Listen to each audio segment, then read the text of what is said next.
Schools, the latest battleground in London's fight against COVID-19. A number of them in the British capital want to close this week and move classes online.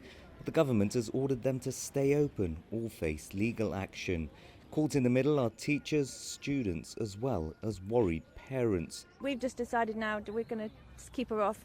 I think it's unsettling for her. 1 minute she's going in, then she's not, then she's going in, she's not. So she's just going to stay off now and that be it until, who knows, in January now. She's not going to school, so she's not meeting her friends. So she's feeling a bit lonely at home. It really messed up our Christmas plans as well. I'm working despite having 2 kids, so yeah, not very happy about it, to be honest. With the Christmas holidays just days away, supporters of the move say closing a few days early could save lives. In the past week, there's been a 75% rise in positive cases in those aged 10 to 19. The school behind me has almost 1,800 students on one campus, all aged between 11 and 18. According to London's mayor, high schools like this one are a fertile breeding ground for the virus.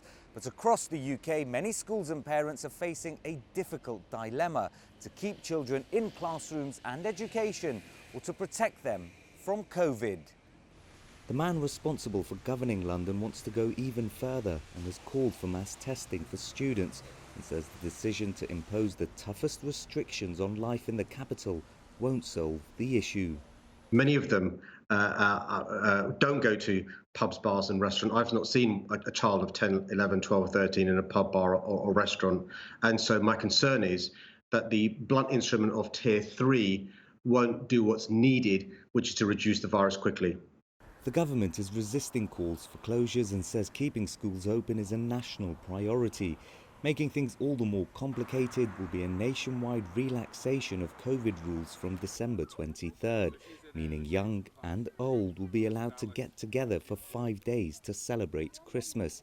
Doctors warn it could lead to many more cases and deaths.